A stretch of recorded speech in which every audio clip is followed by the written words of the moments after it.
Sha-na-na-na-na-na-na, sha-na-na-na-na.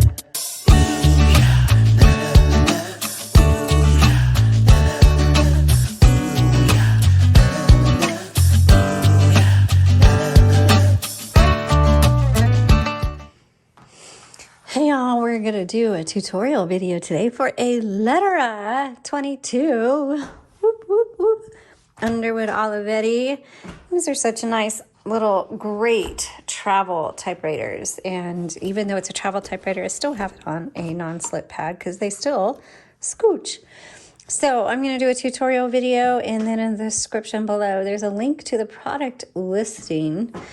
If you're seeing this in the first day or two, there's a chance that that product listing is still active or available.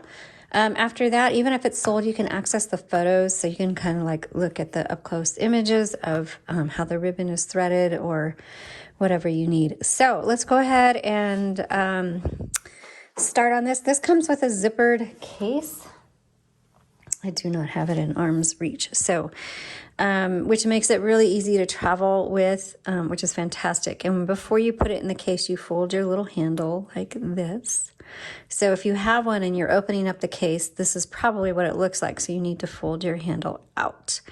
Also, right here on the left side is your carriage lock. So it might be locked. There, now mine's locked. So you just flip it up and that'll unlock your carriage, all right? Your margins right here. So you just press and drag to set your margins. Here's your paper holder. Voila. Okay. So the paper holder is these two little metal pieces sticking up right here. The letters usually do just come in this color. This is the only color I've ever seen, but I haven't done research to know if there is other colors. So carriage release on both sides. This is carriage release, this is carriage release. This is your paper release. And what that is for, you put your paper right here, turn the handle to load it, make sure it comes underneath this metal bar, and sometimes that paper gets crooked. Mine's perfect, but sometimes it's crooked. So you pull that carriage release forward, and you can move your paper around, fix it however you want. Make sure you re-engage, and there you go. Okay. So when you're typing, oh, there's my bell. The bell is very, very faint on this one, and I'm going to bring my margins way in. There we go. Are the margins not working on this? Oh my goodness, that's not good. The margins are not working. All right, well, this will not be listed on our website this weekend, but you can at least look at this video to see for tutorial. I mean, I'm doing this for tutorial purposes. This one's going to go back to the shop. Okay. Oh, and my ribbon came out. I'll fix that here in a second. Okay.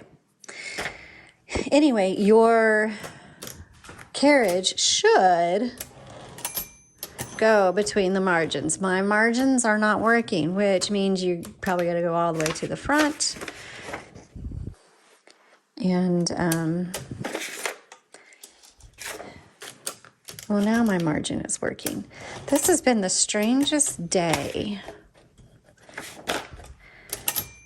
Well, now it's not working there. I guess it works in certain spots and not in others. All right, whatever. Okay, so it kind of sort of works, my margins, but it should stop where you set it. And welcome to the world of vintage typewriters. This happens sometimes. And now I lost my train of thought. Oh, your return handle. So your return handle takes you to the beginning of your line, and it advances. And so this little lever is going to tell you whether you advance 1, there we go, 2 or 3 lines, okay? Wherever you want to put it. Now let's open up this top part, and you just pull up like that. There is your typing basket, your type bars, You have your spools. These are specialty spools. They do not use a universal ribbon. So if yours is missing the spools, you're going to have to contact repair people who collect spare parts to find a spool that's going to fit. If you have your spool, good news, you can send us your spool and we'll wrap fresh ribbon on it. So you just go to our website at jotandtittletypewriters.com, and under ribbons, just select custom ribbon. And it's only like $16.95, and that includes return shipping. So you ship us your spools, we wrap it, and we send it back to you. So to take the spools out, you have to turn this cap that's on the top. And you don't lose these. You don't want to lose those. So keep that in a safe place. Then you can take your spool out. And then you can see here the ribbon goes up and around this way. Black on top, red on bottom. You can certainly put a single color ribbon in here if you want. And then you just screw that back on. Now be careful. You're going to have to test out what the tension should be. If you get it too tight, that spool won't turn. If you get it too loose, the cap will come off and it'll get all wobbly or whatever. So you have to figure out just the right tension for that. So there we go. Here we go. That spinned too fast, so I got to tighten that up just a little bit. And see, this one's too tight, so it's not turning at all. There we go. There we go. That's nice. Okay, so you just gotta work with the caps on there.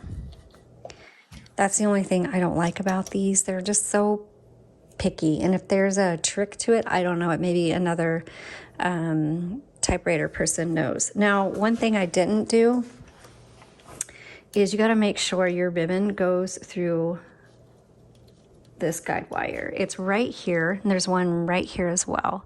And I know my arms are getting in the way, and that's why I don't change ribbon on videos, because nobody's going to see anything. All you're going to see is my hands and my arms. I used to try to show people that, and then people are like, we can only see your arm.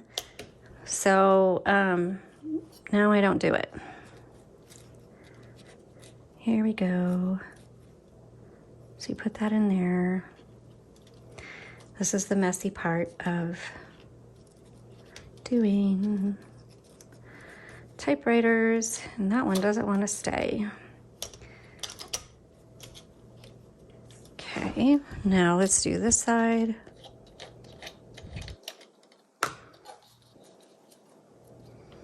And I know this is taking a really long time. I'm so sorry. Oh, it looks like I missed this. My husband usually has this threaded very nicely for me, and it looks like they had come undone, so I missed. Okay, so threading your ribbon, you got to go through this guide wire and around here.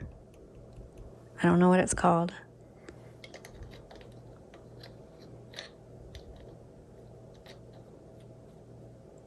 I'm going to keep that pretty loose. Maybe that's why this kept coming out, because it didn't go around this little thingamajigger. Here we go. Oh, that fits a lot better.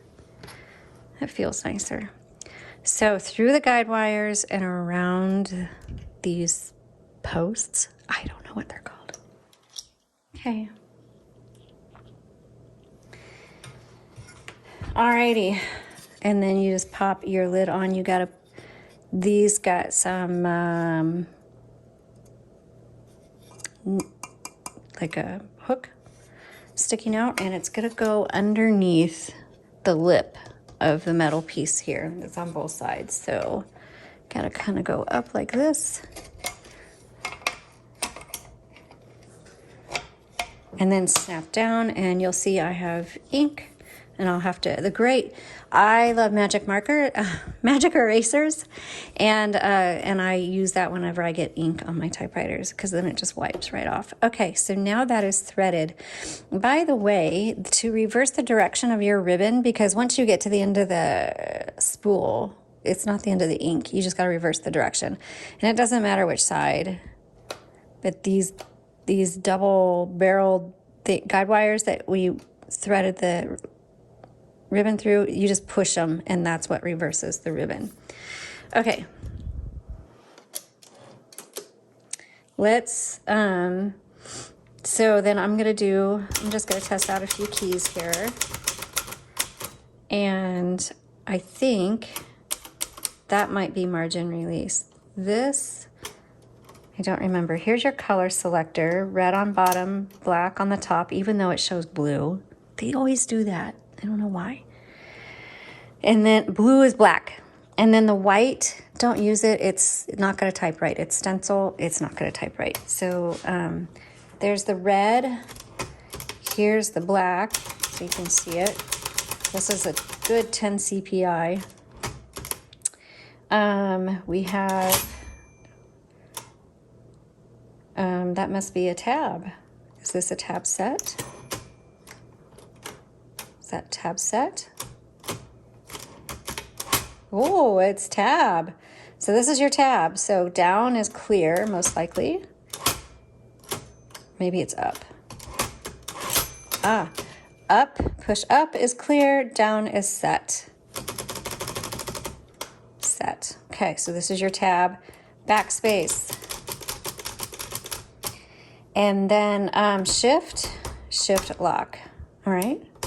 So color selector, tab, margin release. Let me show you your margin release. M-A-R-G-I-N, release. Oh, this bounces so nice. Okay, so now it's stopped on me because I'm at my margin. Margin release. Oh, I can keep going. Oh, you guys, the keys on this, it's like sponge. It's just like bouncing up. I love the feel of this. So you might want to go check out the product listing when it's up and watch that demo video just to see how it's typing some more. So this was really, really long, and I know I ran into some issues, but I actually like that in my tutorial videos because the truth is you're going to run into issues too because these are vintage, and I want you to see how I work through things. Maybe it'll help you. And I am not the only one. There's other people out there that can show you how to use typewriters. I certainly do not know everything at all. We do this part-time, and I'm just sharing you what I do know in hopes that it's helping you to start using your typewriter. All right, let me know if you have questions, and you all have a blessed day.